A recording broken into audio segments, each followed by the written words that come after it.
언젠가 읽은 글 가운데 딤플이라고 하는 것에 대해서 적은 글을 본 적이 있습니다. 딤플이라고 하는 말은 영어 단어로 오목하게 들어간 곳 혹은 보조개라고 하는 뜻을 지닌 말입니다.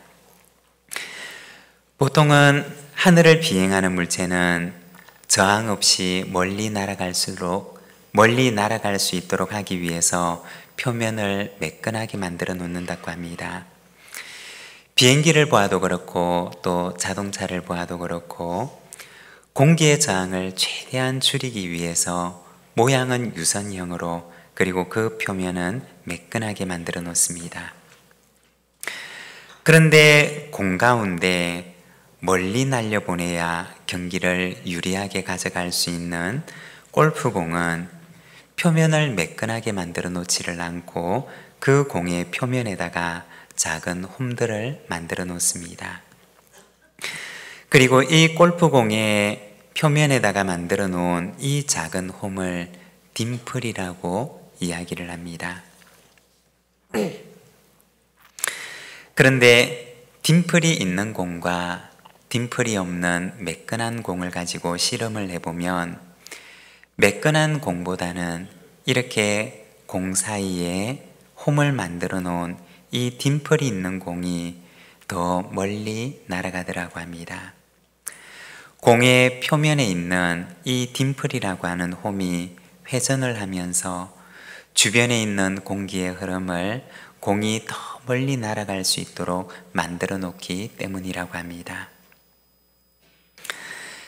살아가면서 때로는 우리의 인생 가운데도 이 딤플과 같은 고난으로 인해서 생긴 인생의 홈들이 생겨날 수도 있습니다. 그러나 그 고난의 홈들이 우리를 앞으로 나가지 못하도록 가로막는 것이 아니라 그 홈이 어떤 경우에는 우리를 더 멀리 날아갈 수 있도록 만들어주는 작은 날개와도 같은 역할을 하게 됩니다. 여러분, 내 삶에 찾아온 크고 작은 고난들이 어떤 경우에는 나를 더 멀리 날게 하는 날개일 수도 있다는 사실을 기억하며 고난을 넘어서 하늘을 향해 더 멀리 날아오르는 저와 여러분의 삶이 되시기를 바랍니다. 오늘은 우리가 마태복음 6장 말씀을 통해서 너희는 이렇게 기도하라 시험을 위하여 라는 제목을 가지고 오늘 말씀을 함께 묵상을 하고자 합니다. 우리가 읽은 성경에 보면 간혹 성경은 시험에 대해서 기록을 하고 있는 것들을 보게 됩니다. 아담과 하와가 뱀의 유혹을 받아서 시험에 빠져 선악과를 먹게 되는 이야기가 등장을 하고, 그리고 하나님께서 아브라함을 시험하시려고 100세에 얻은 외아들을 번제로 바칠 것을 말씀을 하십니다. 그리고 신명기 8장 2절의 말씀을 보게 되면 내 하나님 여호와께서 이 40년 동안에 내게 광야길을 걷게 하신 것을 기억하라. 이는 너를 낮추시며 너를 시험하사 내 마음이 어떠한지 그 명령을 지키는지 지키지 않는지 알려 하심이라고 하시면서 이스라엘 백성들의 마음을 알아보기 위해서 40년 동안 광야길을 걷게 하시면서 그들을 시험하셨던 말씀을 보여줍니다. 그리고 신약 성경에도 보면 예수님께서도 성령에 이끌리어 마귀에게 시험을 받으러 광야로 가셨음을 말씀을 하십니다. 그리고 십자가를 앞두신 예수님께서는 겟세마네 동산에서 기도하시면서 제자들에게 시험에 들지 않게 기도하라고 말씀을 하십니다. 이처럼 성경에서는 참 많은 시험에 대한 이야기들을 기록을 하고 있습니다. 성경에서는 왜 이렇게 많은 시험에 대한 이야기들을 하고 있는 것일까요? 우리가 사는 세상에는 왜 이렇게 우리를 시험케 하는 일들이 많은 것일까요? 그러면 시험이 없으면 안 되는 것일까요? 아담과 하와를 시험케 했던 일만 없었더라면 어쩌면 아담과 하와는 죄를 짓지 않고 살 수도 있지 않았을까요? 하나님께서는 왜 굳이 아브라함에게 이삭을 바치라고 하면서 시험을 하셨던 것일까요? 이스라엘 백성들에게 40년의 광야가 없었더라면 그들은 조금 더 손쉽게 가나안 땅에 들어갈 수 있었던 것은 아닐까요? 그런데 오늘 우리가 읽었던 말씀을 보면 예수님께서는 제자들에게 말씀하시기를 우리를 시험에 들게 하지 마시옵고 다만 악에서 구하시옵소서라고 기도할 것을 말씀하십니다.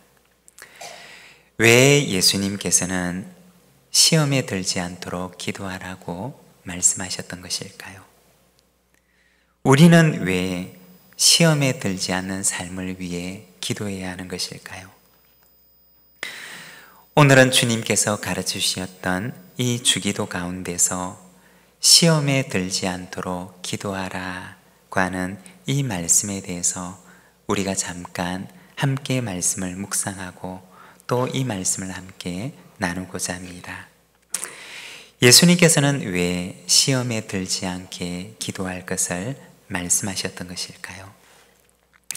먼저 첫 번째는 우리가 살아가는 곳이 하나님의 나라가 아니기 때문입니다. 여러분, 우리 교회의 사명을 기억하시나요? 우리 교회의 사명은 삶의 연장을 하나님의 나라로입니다. 여기에서 우리가 먼저 생각해야 하는 것이 있는데 그것은 오늘 우리가 살아가고 있는 이 삶의 연장은 하나님의 나라가 아니라는 것입니다. 우리가 살아가고 있는 삶의 현장을 우리가 정확하게 이해를 할 때 우리가 해야 하는 사명이 무엇인지를 우리는 알 수가 있습니다.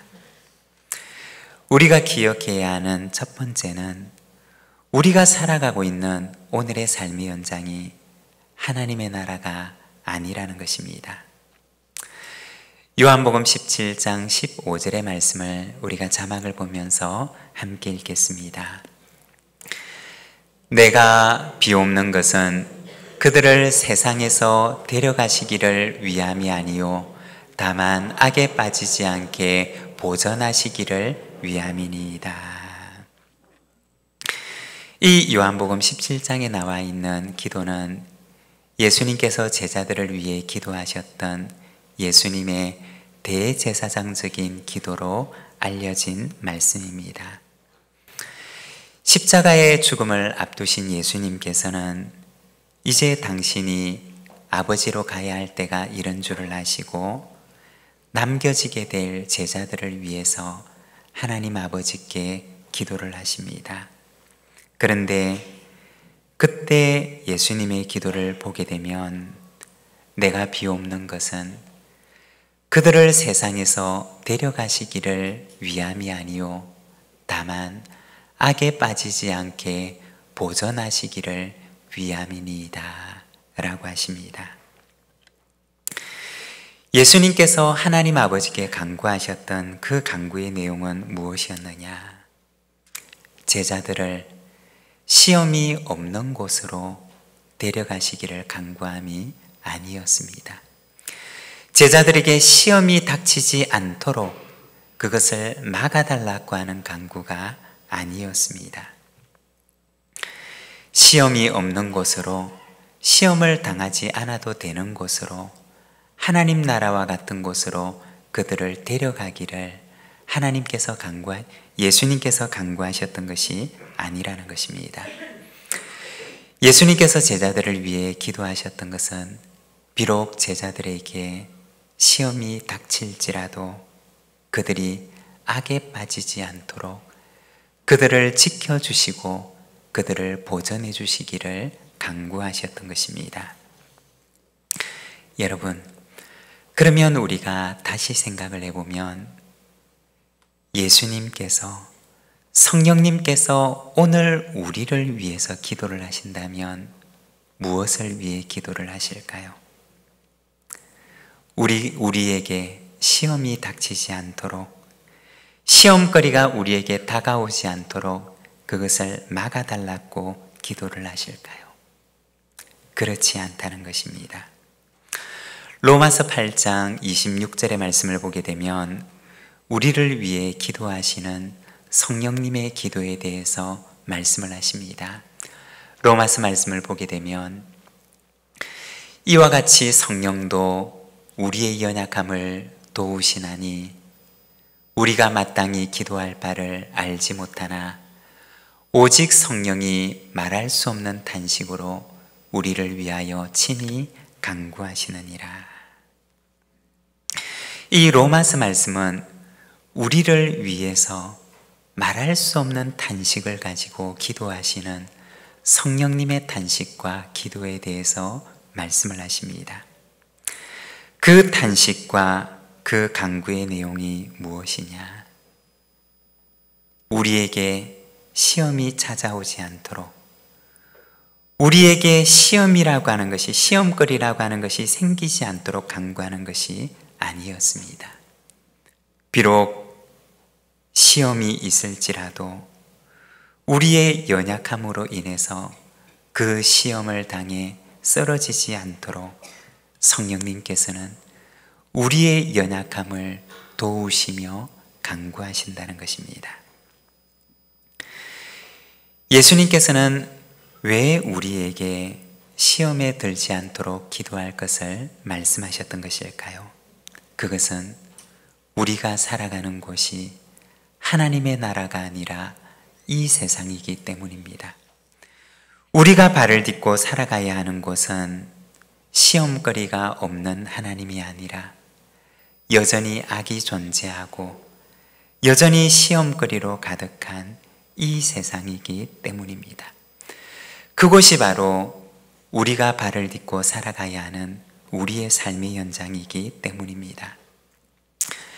죄의 유혹과 싸워야 하고, 그리고 그 유혹으로부터 이겨내야 하고, 선으로 악을 이겨야 하고, 나를 미워하는 사람이라 할지라도 그를 끝까지 선대해야 하고, 오늘 우리가 살아가는 곳이 바로 이와 같은 처절한 전쟁의 현장과도 같은 바로 우리의 삶의 현장, 그곳이 우리가 살아가는 장소이기 때문입니다.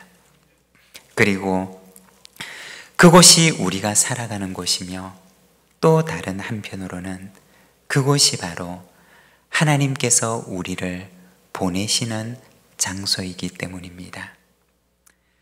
교회는 어떤 곳이냐? 교회는 복음을 가르치는 공동체입니다. 그리고 복음의 삶의 방식을 가지고 살아가기로 결단하고 이 세상 속에서 세상의 방식으로 싸워 이기는 것이 아니라 복음의 방식을 가지고 이 세상과 싸우기 위해서 이 세상에 발을 딛고 서 있는 사람들의 공동체, 그곳이 바로 교회라는 것입니다. 우리 교회의 비전 가운데는 아름다운 유산을 남기는 교회라고 하는 비전이 있습니다. 그러면 무엇이 아름다운 유산이고 무엇이 우리 자녀들에게 물려줄 수 있는 유산이 되는 것일까요? 그것은 성경적인 가치관이고 성경적인 세계관입니다. 기독교적인 가치관을 가지고 기독교적인 세계관을 가지고 하나님 앞에서 이 세상 가운데 한 사람의 신앙인으로 살아내는 것, 그것이 바로 우리가 우리의 자녀들에게 물려주어야 하는 아름다운 유산이라는 것입니다. 우리 부산진교회는 다른 교회들보다 훨씬 많은 유산을 물려받은 교회입니다. 우리에게는 우리가 우리의 선배들로부터 물려받은 참 아름다운 유산들이 많이 있는 교회 공동체에 우리는 몸담고 살아가고 있습니다. 그런데 우리가 물려받았던 이 아름다운 유산을 우리는 우리의 후대에, 우리의 다음 세대에 이것을 더 아름다운 유산으로 물려주어야 하는 그 사명을 가지고 있는 공동체라고 하는 것입니다. 사랑하는 여러분, 우리가 물려받은 유산도 아름답지만 그러나 이보다 더 아름다운 유산을 우리 후대에 물려줄 수 있는 우리 부산지인교회 믿음의 공동체가 되기를 소망합니다. 그리고 두 번째, 왜 예수님께서는 시험에 들지 않도록 기도하라고 말씀하셨던 것일까요? 그것은 하나님의 백성을 준비시키기 위함입니다. 오늘 우리가 읽었던 말씀 13절 상반절의 말씀을 우리가 함께 봉독하겠습니다. 함께 읽겠습니다. 우리를 시험에 들게 하지 마시옵고 다만 악에서 구하시옵소서. 아멘. 여기에 보면 시험이라고 하는 말이 나오는데 이 말은 헬라어로 페이라스몬이라고 하는 단어를 사용합니다. 이 말 속에는 두 가지 의미가 담겨 있는데 먼저 첫 번째는 이 말을 유혹이라고 하는 말로 번역을 하기도 합니다. 그리고 두 번째는 이 말을 시험 혹은 연단이라고 하는 말로 번역을 하기도 합니다. 그런데 이 단어가 시험 또는 연단이라고 하는 의미로 사용될 때는 이 말의 의미가 테스트하다 또는 검증하다 라는 뜻을 지니게 됩니다. 얼마 전에 제가 작은 전자제품을 하나 사게 되었습니다. 그런데 이 제품을 사용하다가 보니 이 전자제품이 절연이 잘 되어 있지 않아서 그런지 이것을 만지게 되면 가끔 따끔따끔거리기도 하고 또 어떤 경우에는 살짝 전기가 통하는 것 같기도 해서 이것을 해결할 수 있는 방법이 무엇이 있을까 하면서 찾아보니 전기가 아주 미미하게 누설되는 이 현상을 해결해 주는 어떤 콘센트가 있다는 것을 알게 되었습니다. 그래서 일반 콘센트보다 조금 비싼 가격을 주고 하나를 구입을 하게 되었습니다. 그런데 구입을 하는 과정에서 이 콘센트가 그와 같은 현상을 해결해 준다고 하는 것을 여러 차례 실험을 하고 또 설명을 하는 것을 보게 되었습니다. 작은 콘센트 하나를 가지고 테스트를 하는데 이 콘센트 하나에 그렇게 많은 그리고 그렇게 세밀한 테스트의 기준들이 있는지를 저는 처음으로 알게 되었습니다.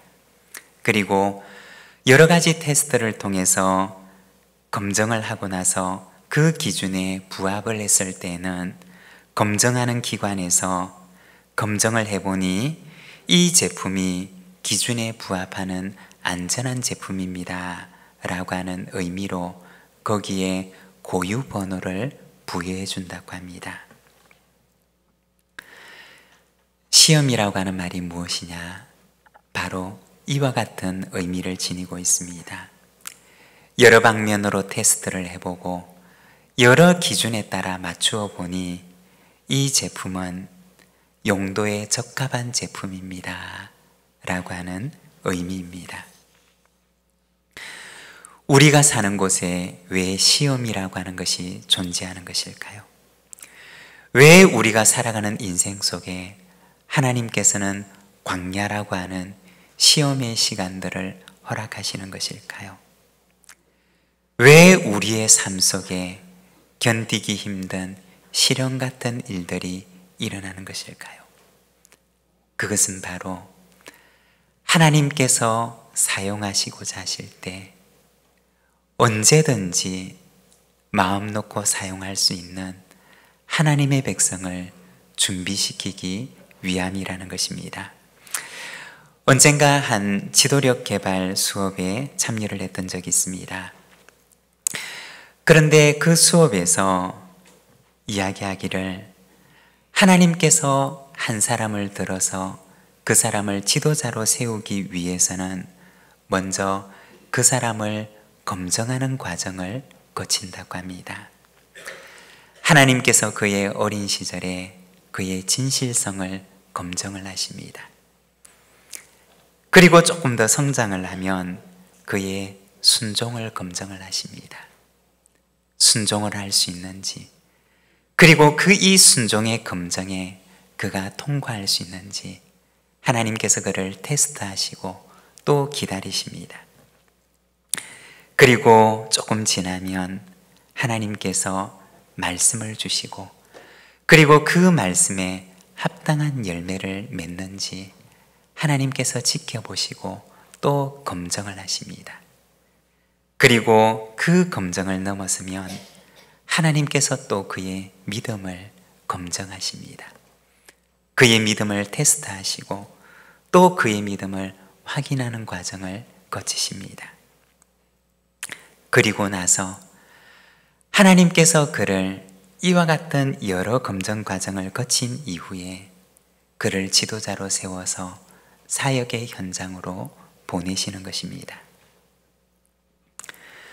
우리가 작은 제품 하나를 만들어도 이것이 용도에 적합한 제품인지를 검증하기 위해서 여러 가지 기준을 가지고 테스트를 하고, 그리고 그 테스트에 부합했을 때 그에게 맞는 고유 번호를 붙여서 사람들에게 이것은 여러분들이 안전하게 사용해도 되는 것입니다 라고 하는 마크를 붙여주게 됩니다. 우리도 마찬가지인데 하나님께서 우리를 사용하실 때는 이처럼 여러 가지 과정을 통해서 때로는 우리를 시험하기도 하시고, 때로는 우리를 테스트하기도 하시고, 때로는 우리에게 내가 견디기 힘들 만큼 우리를 연단하기도 하시고 시련을 주기도 하신다는 것입니다. 그래서 삶의 현장에서 하나님께서 우리를 보내시는 그 현장에서 그곳에서 하나님의 나라를 만들어 갈 수 있는 하나님의 동력자로 삼으시는 것입니다. 이 일을 위해 하나님께서는 먼저 그 사람을 준비시키십니다. 그리고 그 사람을 테스트하시고 검증하는 과정을 거치게 하십니다. 우리가 앞서 이야기를 나누었던 것처럼 골프공 하나에 홈을 새겨도 그냥 아무렇게나 새기는 것이 아니라 정확한 곳에다가 정확한 모양으로 홈을 파게 될 때 이 골프공이 정해진 비행거리를 감당할 수가 있는 인정된 공이 될 수가 있는 것입니다. 왜 우리의 인생에 광야가 있는 것일까요? 왜 우리의 인생에 고난의 홈들이 존재하는 것일까요? 그것은 하나님께서 우리를 사용하고자 하실 때 우리를 보내시는 그 소명의 장소에서 너무나 정확하게 그를 사용하시기 위해서 하나님께서는 우리를 시험하시고 또 검증하시고 우리에게 시련도 주시며 우리를 인도하시는 것입니다. 언젠가 어떤 분의 글을 읽은 적이 있는데, 만일 우리의 인생에 시련이 찾아온다 할지라도 그 시련으로 인해 당신이 죽지 않는다면 그러면 당신은 그 시련으로 인해 더 강해질 것입니다 라고 하는 이야기를 들은 적이 있습니다. 여러분, 시험이 찾아오지만 그러나 그 시험으로 인해서 내가 실족해서 넘어져 다시 일어나지 못하는 상황이 되지 않는다면 그 시험은 우리를 강하게 한다는 것입니다. 그 시험이 우리를 하나님의 백성으로 더 잘 준비된 자로 서게 한다는 것입니다. 사랑하는 여러분, 하나님께서 우리를 쓰시고자 하시는, 하나님께서 우리를 보내시는 그 소명의 자리에서 하나님께서 쓰시고 싶으신 대로 귀하게 쓰임을 받도록 준비되는 하나님의 백성들이 되시기를 바랍니다. 바로 그곳에 하나님의 나라를 이루어가는 하나님의 동력자로 서게 하시는 은혜를 허락해 주실 줄로 믿습니다. 그리고 세 번째는 왜 시험에 들지 않도록 기도하라고 하시느냐? 그것은 주님께서 세상을 이기셨기 때문입니다. 요한복음 16장 32절과 33절의 말씀을 우리가 자막을 보면서 함께 봉독하겠습니다. 보라, 너희가 다 각각 제 곳으로 흩어지고 나를 혼자 둘 때가 오나니 벌써 왔도다. 그러나 내가 혼자 있는 것이 아니라 아버지께서 나와 함께 계시느니라. 이것을 너희에게 이르는 것은 너희로 내 안에서 평안을 누리게 하려 함이라. 세상에서는 너희가 환난을 당하나 담대하라. 내가 세상을 이기었노라. 아멘. 이 말씀은 우리가 조금 전에 보았던 예수님의 대제사장적인 기도와 같이 이 말씀의 배경은 십자가를 앞두신 예수님께서 제자들과 함께 나누셨던 말씀이었습니다. 예수님께서는 먼저 말씀하시기를 내가 혼자 있는 것이 아니라 아버지께서 나와 함께 하시느니라고 말씀을 하십니다. 이 말씀을 하신 시점이 언제냐? 바로 십자가를 지기 바로 그 전입니다. 그 직전에 예수님께서는 제자들에게 말씀하시기를 내가 혼자가 아니라 아버지께서 나와 함께 하신다고 말씀을 하십니다. 그리고 이어서 말씀하시기를 내가 세상을 이기었노라고 하십니다. 십자가를 앞두신 시점이었지만 이제 십자가를 치러 가야 하는 상황이었지만 그러나 예수님께서는 이미 승리를 선포하시며 내가 세상을 이기었다고 말씀을 하십니다. 여러분, 주님의 그 승리의 힘은 어디에서 오는 것이었을까요? 주님의 그 승리의 확신은, 그 승리의 선포는 어디에서 온 것이었을까요? 그것은 바로 아버지와 함께 계심에 대한 주님의 그 경험 속에서, 그 영성 속에서 온 것이었습니다. 여러분, 누가 시험을 이기고 승리할 수 있는 것일까요? 누가 시련 속에서도 그 시련을 믿음으로 이기며 승리할 수가 있는 것일까요? 그것은 바로 주님과 함께하는 사람입니다. 주님께서 내 안에 계심을 내가 날마다 경험하며 살아가는 주님과의 동행 속에 있는 사람입니다. 바로 그 사람이 주님과 함께 승리의 자리에 서는 사람입니다. 사랑하는 여러분, 나의 하루 속에는 주님과 만나는 시간이 있으십니까? 내 삶 속에 주님의 말씀이 오늘도 살아있고 그리고 하나님의 뜻이 오늘 내 삶 속에 이루어지고 있습니까? 그리고 내가 죽고 예수가 사는 삶이 오늘 내 안에 이루어지고 있습니까? 만일 그렇다면 주님의 승리가 바로 여러분의 승리가 될 것입니다. 우리 시간 함께 찬양하기를 원하는데, 찬양 가운데 누군가 널 위해 기도하네 라는 찬양이 있습니다. 오늘도 주님께서는 우리를 위해 기도하십니다. 지쳐 쓰러져가는 우리를 위해 기도하시고 세상의 모든 시험으로부터 우리가 연약하여 쓰러지지 않도록 주님께서 오늘도 나와 함께 하십니다. 당신이 지쳐서 기도할 수 없고 우리 같이 찬양하겠습니다.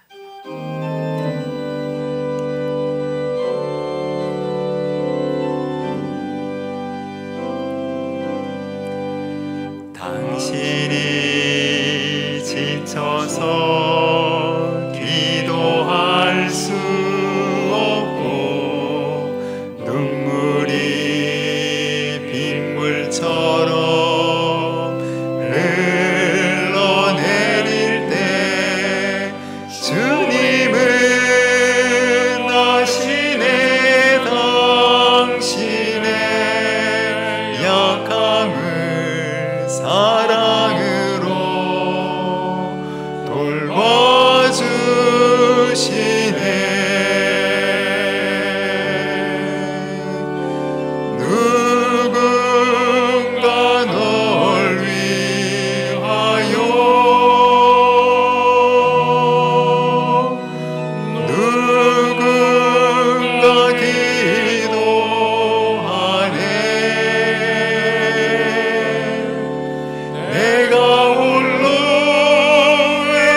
조용히 눈을 감고 우리가 함께 묵상하기를 원합니다. 우리 주님께서는 우리가 시험이 없는 하나님 나라와 같은 곳에 거하기를 원하지 않으십니다. 오히려 주님께서는 우리를 시험과 고난의 현장 가운데 두시고 그리고 그곳을 향해 우리를 보내십니다. 그러나 여러분, 두려워하지 마십시오. 주님께서 나와 함께 하십니다. 시험을 당하지 않도록, 시험에 빠지지 않도록 너희는 기도하라고 말씀하십니다.